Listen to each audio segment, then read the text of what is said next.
Welcome to my channel. இன்றைக்கி நான் வாழைப்பூ வடை செய்ய போகிறேன். வடை அதுக்கு தேவையானது கடலைப்பருப்பு ஒரு 2 டம்ளர் ஊற வச்சு இந்த மாதிரி வடிகட்டி எடுத்துங்க. வாழைப்பூ ஒரு பூவு, அதை நல்லா அந்த நரம்பெல்லாம் ஆஞ்சிட்டு உப்பு போட்டு கழுவிட்டு வச்சுருக்கேன். இப்போ வாங்க எப்படி செய்யலான்னு பார்க்கலாம்.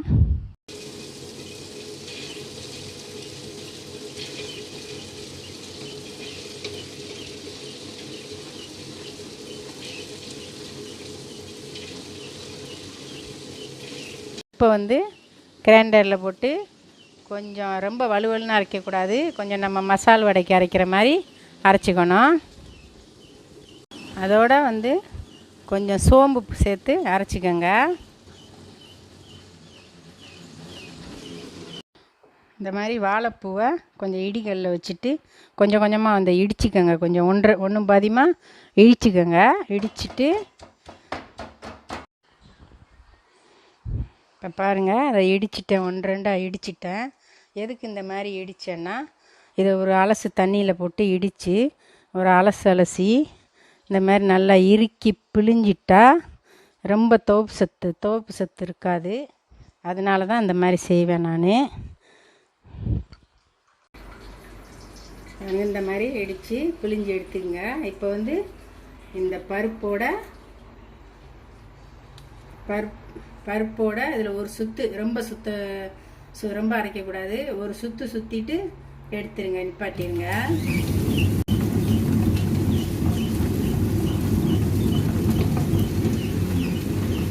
இந்த பாருங்க, இந்த மாதிரி அரைச்சி எடுத்துங்க. இதில் இப்போ என்னென்ன போடலான்னு சொல்கிறேன். தேவையான பொருள்லாம் போட்டுருவோம். தேவையான அளவு உப்பு சேர்த்துக்குங்க. கொஞ்சம் பெருங்காயம் போட்டுங்க. கருவேப்பிலை போடுங்க, பொடியாக வெட்டி கருவேப்பிலை போடுங்க. மல்லித்தழை போடுங்க. பச்சை மிளகா போடுங்க.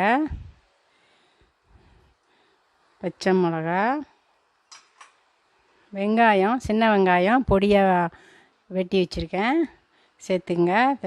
உங்களுக்கு தேவையான அளவு சேர்த்துங்க. இப்போ இது எல்லாத்தையும் நல்லா பெசரிட்டு அதோட கொஞ்சம் பொடியாக நறுக்குன இஞ்சி சேர்த்துங்க.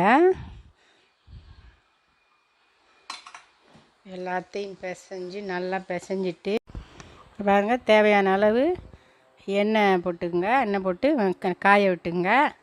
இப்போ நம்ம வடை தட்டி போடலாம்.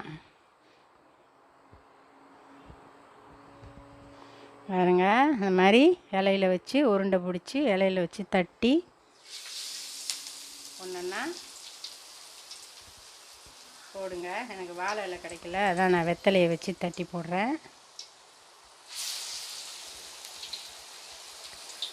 பாருங்க, முன்னா ஒரு 4-5 தட்டி போட்டு நல்லா கொஞ்சம் மொறுன்னு வேக வச்சு எடுக்கணும்.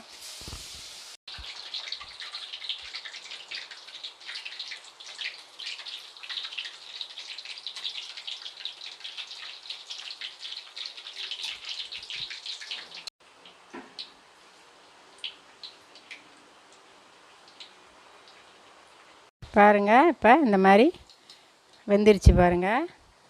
இந்த அளவு வெந்த உடனே எடுத்துருங்க.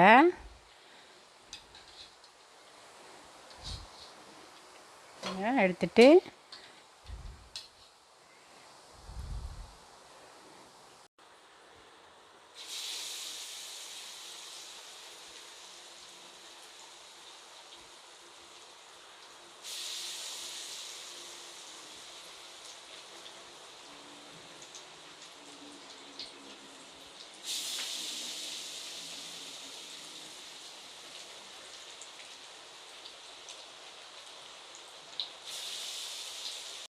சூப்பரான வாழைப்பூ வடை ரெடியாச்சு. இந்த மாதிரி நீங்களும் செஞ்சு சாப்பிட்டு எங்களுக்கு கமெண்ட் பண்ணுங்கள், ஷேர் பண்ணுங்கள், லைக் பண்ணுங்கள், மறக்காமல் சப்ஸ்கிரைப் பண்ணுங்கள். வணக்கம்.